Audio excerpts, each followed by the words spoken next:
guys, and welcome back to Reading Club. So today I'm going to read you Daisy and the Trouble with Kittens, Chapter 11 to Chapter 15.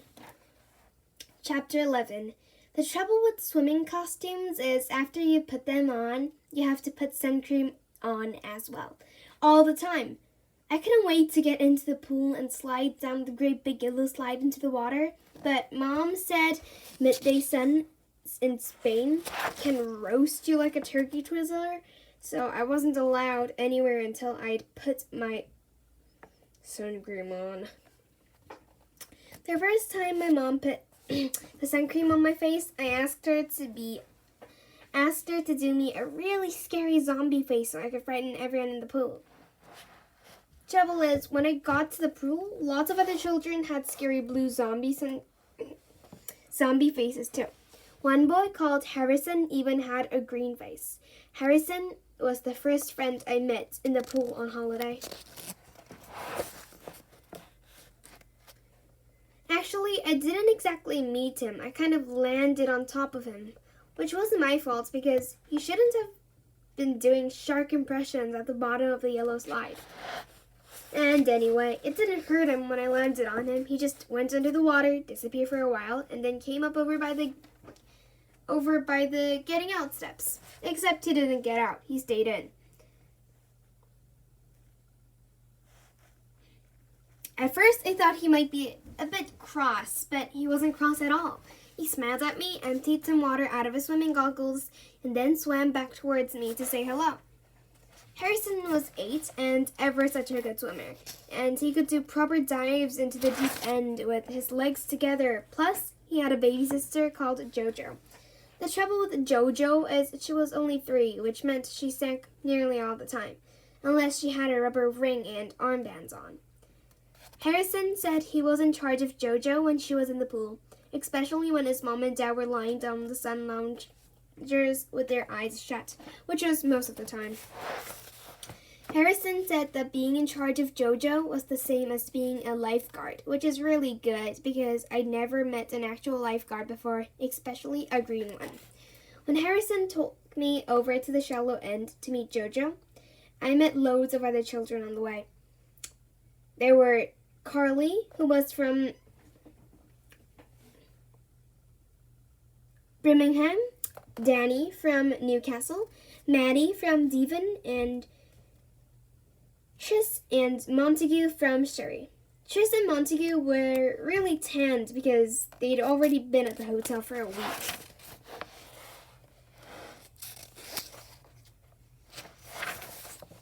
Everyone else was mostly blue, except for Maddie, who was blue with pink and red peely bits on his shoulders. Everyone wanted to play with me, and everyone wanted to know my name. It was brilliant. I'd only been in the pool 5 minutes, and I had 7 new friends already. Harrison and Jojo were going to be my best friends on holiday, though. I'd never have found the kittens without Harrison and Jojo. At least not without Harrison and Jojo's frisbee. Chapter 12. The trouble with frisbees is you can never be exactly sure where they are going to go. Every afternoon, straight after lunch, me, Harrison, Maddie, Carly, Chris, and Montague would meet by the slide with our t-shirts on and then play zombie mermaids in the pool. Trouble is, boys don't usually want to be mermaids, even when there are zombie ones, so we couldn't really play zombie mermaids for very long. Everyone wanted to play frisbee throwing, though, especially when it was zombie frisbee throwing. Montague said that we could all be water zombies without being mermaids, and that our special zombie frisbee was made out of red-hot lava, which meant if you held it for too long, all your fingers would melt off and sink to the bottom of the pool. The trouble with your fingers sinking to the bottom of the pool is you can't hold Spanish lemonade or ice cream or anything. So if the frisbee came to you, you had to throw it to someone else really fast. The trouble with throwing frisbees really fast is they almost go into space, especially if you're not standing in the pool when you throw it. I did start off in the pool, and even when I was right up to my shoulders in water, I did some really good throws. Trouble is, then I found a beetle floating in the water beside me. Maddie said it was a zombie headlouse from Deadland, but it wasn't. It was definitely a shiny black and green beetle from Spain. It splashed straight towards me and even touched my arm, and its legs were still moving. So I had to stop playing zombie frisbee for a moment, scoop it into a plastic cup, and throw it out of the pool back onto the concrete. The trouble with throwing beetles out of swimming pools is they land upside down. The trouble with beetles landing upside down is they can't turn themselves the right way up. They just stay upside down and wriggle and wriggle and wriggle. At least Spanish beetles do. So I had to get out of the pool to help turn it over. The trouble with turning beetles over is you can't really do it with your fingers in case they nip you.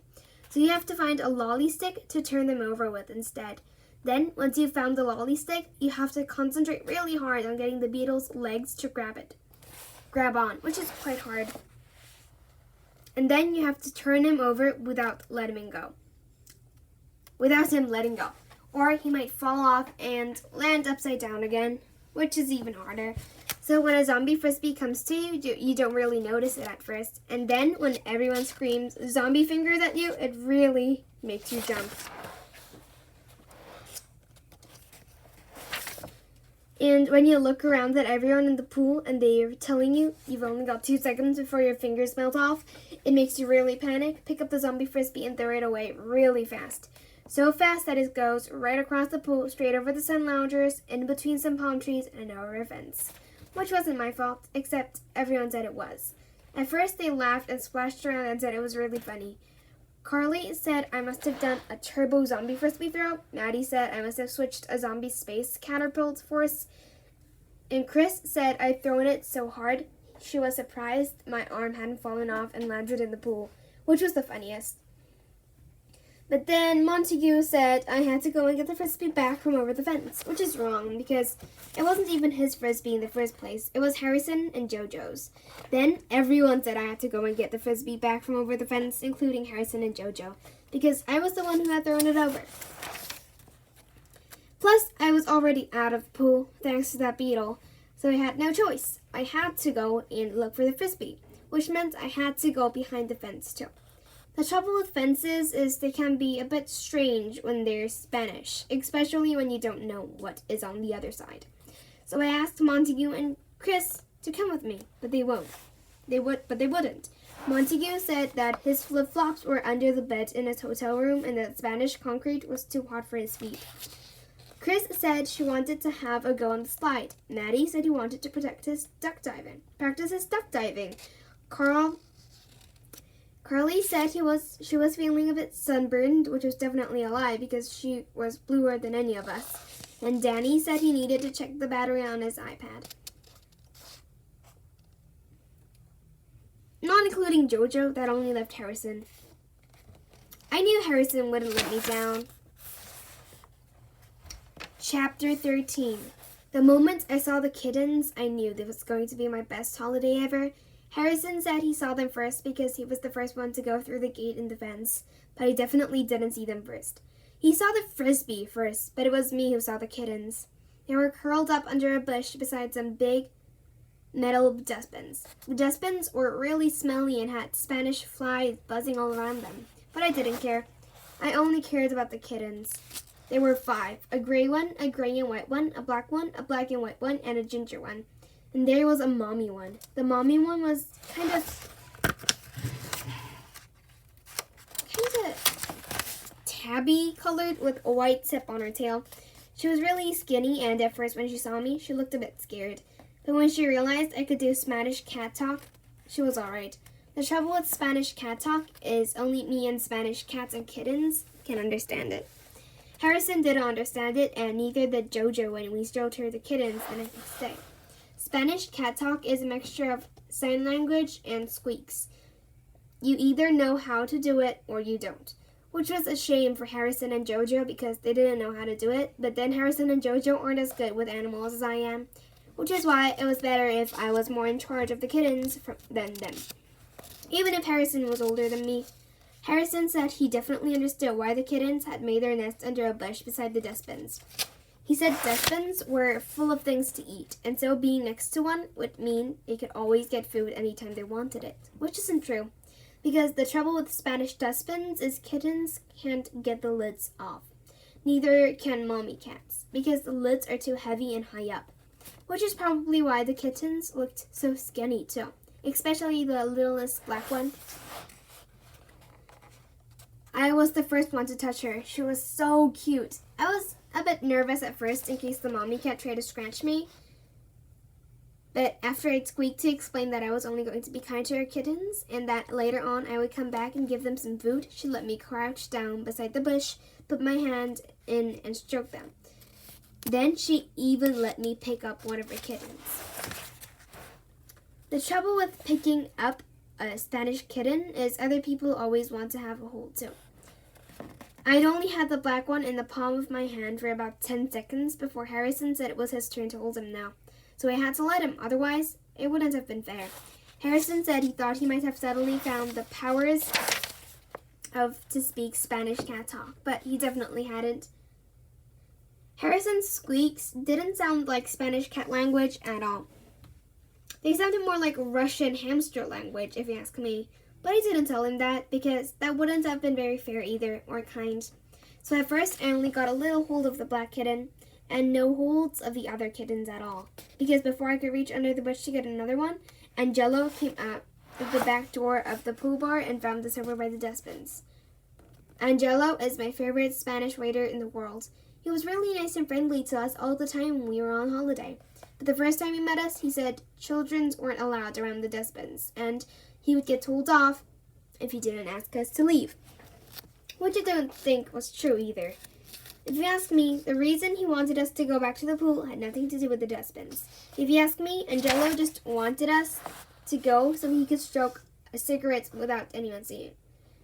So he could smoke a cigarette without anyone seeing. I'm definite about it actually, because I saw him hide a cigarette behind his back when he saw us. Plus, when he asked us our names, there was smoke coming up from over his shoulder. The trouble with smoking cigarettes is they can kill you. Whatever language you smoke them, they can kill you deadly. They can kill you deader than dead. Cigarettes have got bad stuff inside them that can clog up your whole body and stop you breathing. And then they can turn your teeth yellow and your hair. My mom says that my granddad, who died before I was born, used to smoke, and the front of his hair went really yellow. Then he got a smoking disease and he died. Like my dad. Except my dad didn't die of smoke or cigarettes. He died of a car crash when I was little. But I don't remember. I've never remembered. I hardly remember anything about when I was little. I will remember never ever to smoke though. Not in English or Spanish or any language. Which is why I had to tell Angelo off. When Angelo found out Harrison and I had seen his cigarette, he dropped it on the ground and squashed the smoke out with the heel of his toe. Then he promised us he would never ever smoke a cigarette again, so we decided to like him, and he decided to like us. It was Angelo who told us that the Spanish word for never ever was no ellos, and that the Spanish word for kittens were gatitos. It was Angelo who told us that the kittens were about 10 weeks old and that they had actually been born under the actual bush beside the actual dustbins. It was Angelo who told us that he didn't know where the daddy cat was and that Spanish daddy cats aren't very good at looking after kittens. And it was Angelo who told us to keep the kittens a secret when we went back to the pool to play with our friends. He said that if lots of children found out there were kittens behind the fence, then they would all want to see them and stroke them and pick them up and everything.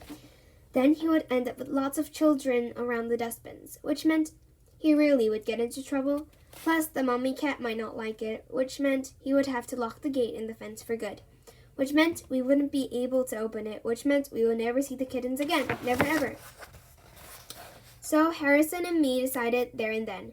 When we got back to the pool with the frisbee, the 5 little Spanish gatitos behind the fence would be our 5 little secrets. We wouldn't tell absolutely anyone about the little gatitos at all, except for Jojo and my mom. Chapter 14. The trouble with my mom is she gets jealous. Not about kittens, about me having so many new friends. Before I'd even got back into the pool with a new frisbee, she called me over to see her. At first, I thought she was going to tell me off for going behind a Spanish fence with Harrison. What she had to say was much worse than that. I couldn't believe it. Just because I'd made 14 new friends on holidays, 7 normal ones, 6 worry ones, and Angelo, my mom decided she wanted to make a new friend too. His name was Derek, and he was a man. The trouble with men is they might try to be my mom's boyfriend. Which is yuck because my mom goes all different when she might be getting a boyfriend.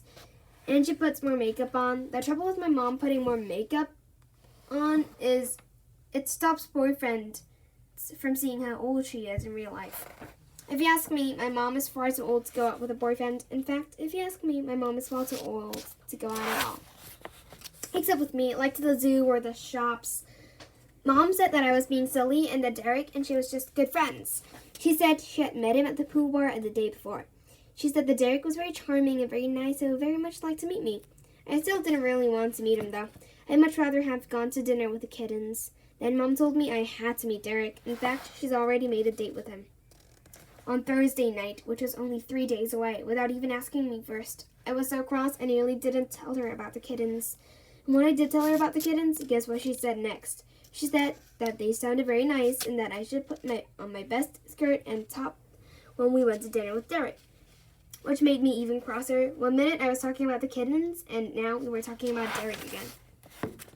So I went and sat under a different umbrella. How could she? Just when I'd gone and found the best things I've ever found in my life, she had to go and start putting up more makeups. I was so cross I could hardly think of any names to call the kittens at all. Every time I tried to think of a real good kitten name, the name Derek kept coming into my head and said, Derek, Derek, Derek, Derek, Derek, and Derek. Then I got so boiling cross, I had to go and jump into the pool to cool down. Luckily, the pool water really helped a lot. So did Harrison, once he told the others he wasn't playing frisbee anymore. Miffy, Marble, Midnight, Minnie Moo, and Smokey. That's what the kitten's name would be. Chapter 15. When Mom and me went for our dinner in the hotel that evening, the only thing I could think about was the kittens.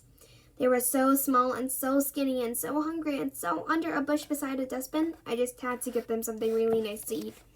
That's why I took loaves of octopus and anchovies from the buffet. Anchovies are like tiny little fishes in slimy sauce, just right for growing kittens, and octopus is like...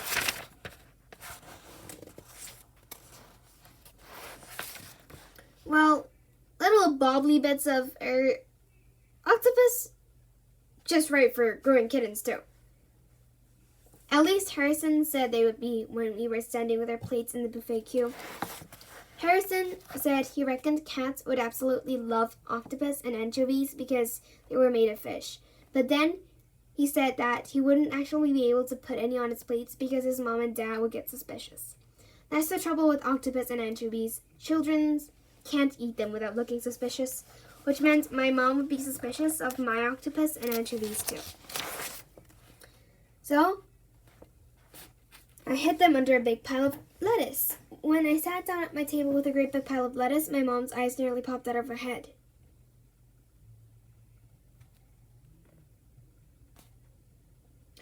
What on earth have you got there, Daisy? She asked. I fancied a lettuce salad, I said. A lettuce salad? She said. A lettuce blooming salad. She said. Hello, Derek, she said. That's when I met Derek for the first time. Actually, I was quite pleased to meet him because he took my mom's mind right off my lettuce. How are you, Derek? Said my mom, jiggling her earrings with the back of her hand and then fluttering her makeup at him like a soapy person. Daisy, meet Derek. Eric, meet Daisy, she said. The trouble with extra long nostril hairs is they make you look like a troll. The trouble with even medium-sized ear hairs is they make you look like you escaped from a zoo. Apart from that, Derek didn't look too bad. His hair was a bit gray, his nose was a bit big, but his teeth were quite straight and he had a quite nice watch on. Except then he did a wink. The trouble with winks is strangers think they will make children like them, except they don't. As far as I'm concerned, any stranger who winks at me is a total idiot.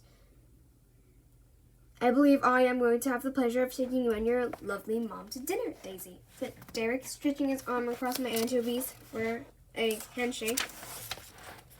The trouble with handshakes is they don't work with one hand, so I had to give him my hand to shake. After we'd done the shake, Derek did another wink. Then he put his other hand on my mom's shoulders and whispered, "Are we still all right for Thursday?" Then my mom went all soapy again and said that we couldn't wait to get out for dinner with him, which was a lie. Where would you like to go?" asked Derek. "I know a lovely little Spanish tapas bar by the seafront." "That would be lovely, Derek," said my mom, which was another lie. In fact, the last thing on earth I wanted to do on my holiday was go Spanish tapping with Derek. Whatever Spanish tapping is. "Thursday it is then," said Derek, winking at me for a third time and then leaving us alone. Nostril hairs, ear hairs, and 3 winks. There was no way I was going to like Derek. "Do we have to go?" I said, hoping that my mom would change her mind and never see Derek again. "Yes, we have to go," said Mom. "Derek is a perfectly lovely man, and we will have a perfectly lovely evening with him on Thursday." Except we didn't, thanks to the kittens. Well, that's the end of this channel. If you liked it, please click many likes and subscribe for Reading Club. I'll come back later with a new and improved channel. Bye, everybody.